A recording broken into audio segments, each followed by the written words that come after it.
gonna forget like during the middle of this, so if I mess up, just go ahead and yell out the right pronunciation. So if everyone can turn to Hosea chapter 1.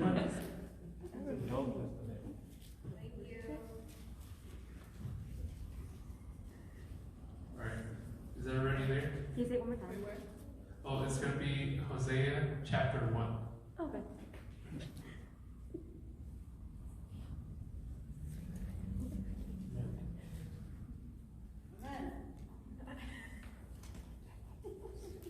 Alright.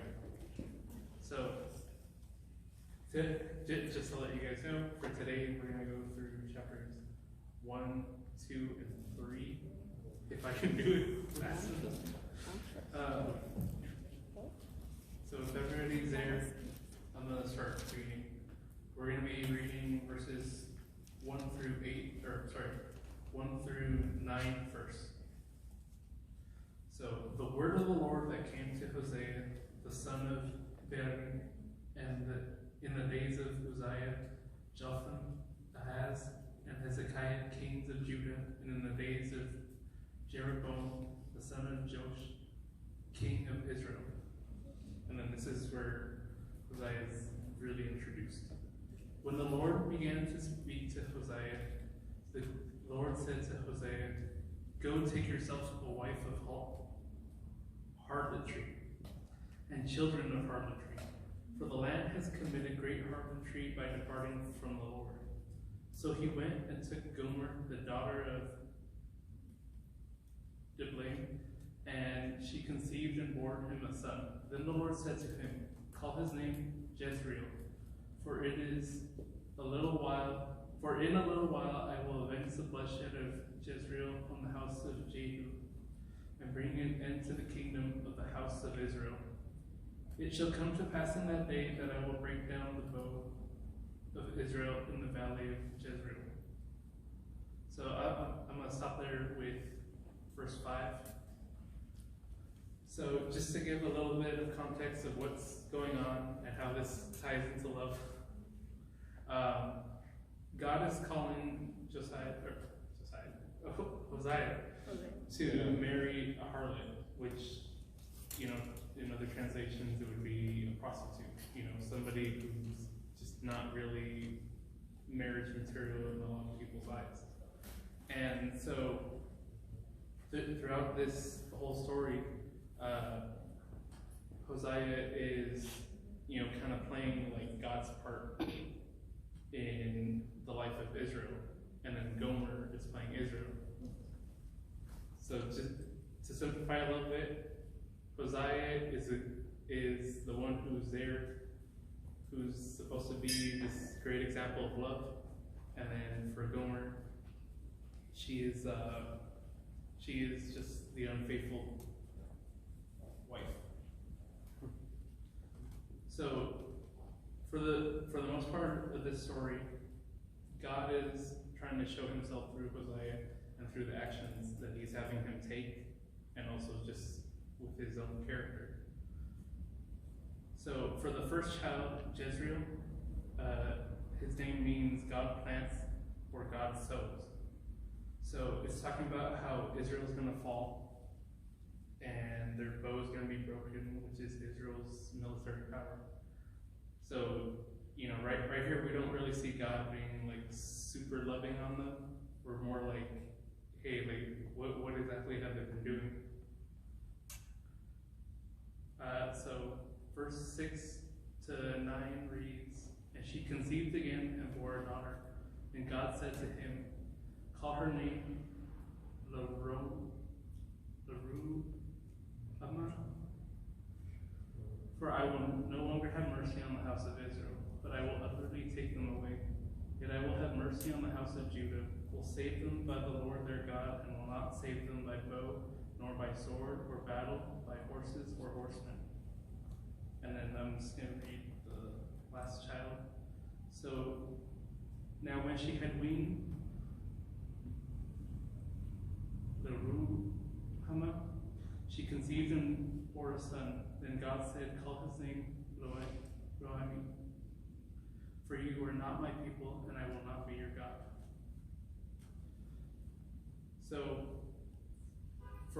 you children, God is saying, Israel has completely left me, and I'm done with them.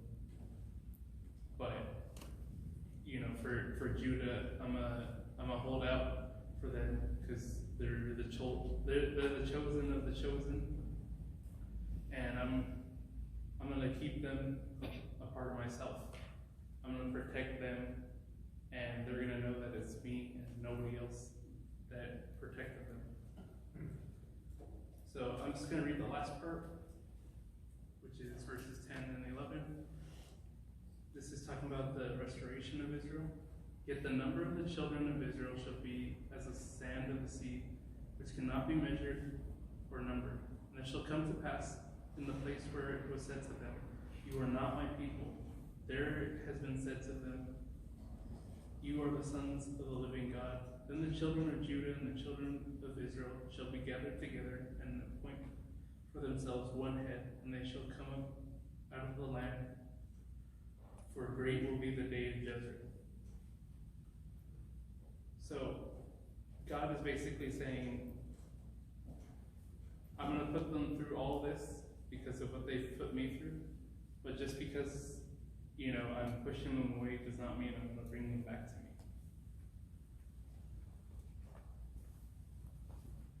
Does anyone have a question what I mean by that?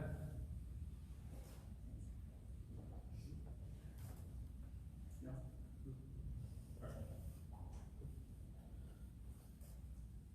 So for the second chapter, I'm just going to read verses 2 through 5 and then verse 23.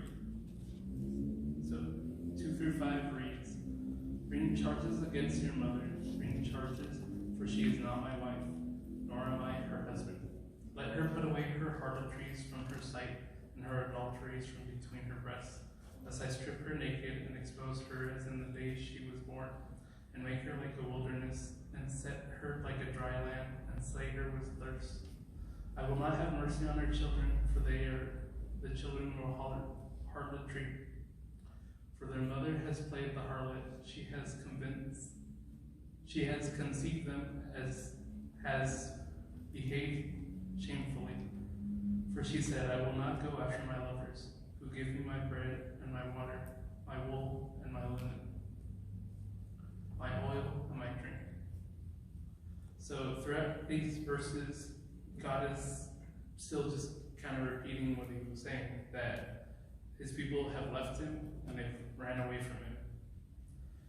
But even with all that, he's still going to chase after them.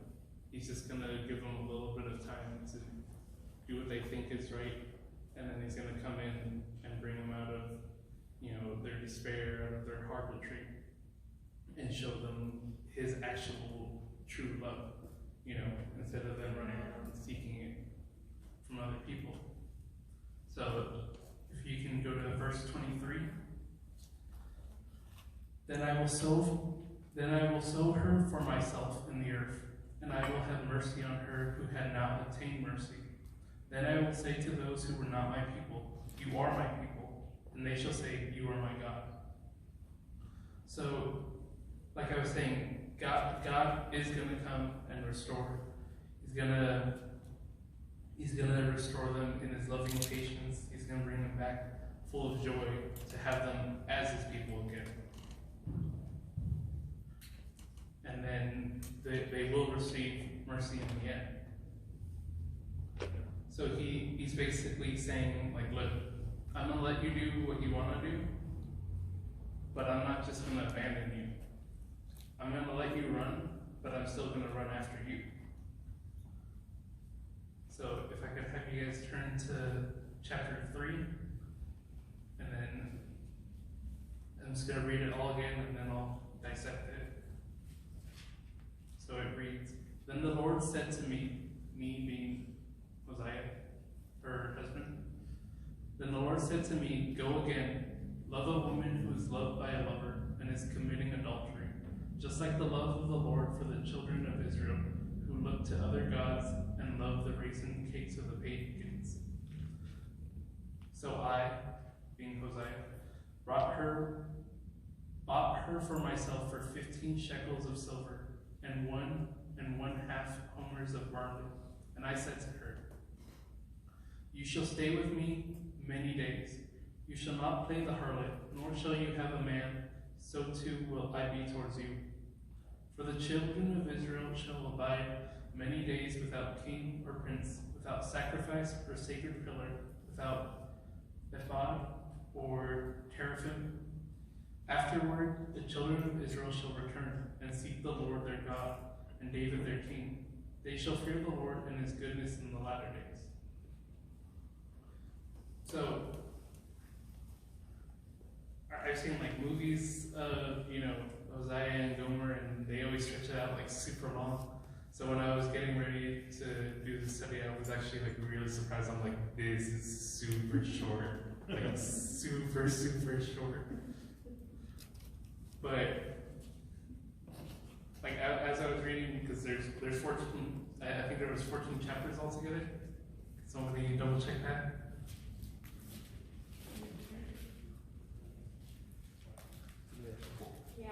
Yeah. Well, anyway, that's why I'm trying to make with it being 14 chapters is that God keeps going on about how his people have left him, but then also how he's going to go and bring them back to himself. And so one of the things that I thought was so interesting is like what Hosea actually says to his wife. It doesn't say like, oh, God told him to say this, but him being a man of God, having connection with him and communicating with him, he says, you shall stay with me many days, you shall not play the harlot, nor shall you have a man, so too will I be towards you. So he's basically saying, like, you're going to stay here, I'm going to provide for you, I'm going to take care of you, I'm going to love you like no one else can or will. And, I ask the same of you, that you don't run off again. And one of the other things is he had to buy her. So, that being said, she was out in someone else's house in some other neighborhood, and she could have been beaten to black-eyed, battered and bruised, and he's still giving money and food just to get her back into his house so he can take care of her again. So going back to what I was saying earlier, Hosea is playing God, not with like a God complex or anything, but if this was a play between, God and Israel, Hosea is like the main star of the play as God, and then Gomer is Israel.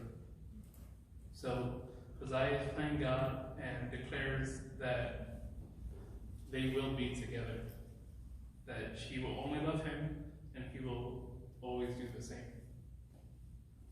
So the whole time, just with like that part that he said, God is talking through him. He didn't specifically, go and say that to him, but just with all the time that he was spending with him, he saw, the love that God had for Israel, and just how much he had to put up with. And then Hosea in turn looks to Gomer and he's like, I still love you, I still care for you, and I still want you in my life. Amen. So throughout this whole thing, the people of Israel will be returned and will be restored. But, how many times have I sinned and just been like, God, like I completely just left. Please come back to me. Please, show me what I'm supposed to do. And, sometimes he directly comes in and, just handles all of my business for me. Other times he's like, you're still going to have to deal with the consequences, but I forgive you. But that being said, I'm going to put people in your life that are going to help bring you up and out of that situation. So just remember, you're never too far gone for God to come after you. Amen. Like the entire time I was reading these chapters and then the other ones, I was like this cycle repeats so much throughout the entire Bible, like all the way from Adam and Eve, and even before that with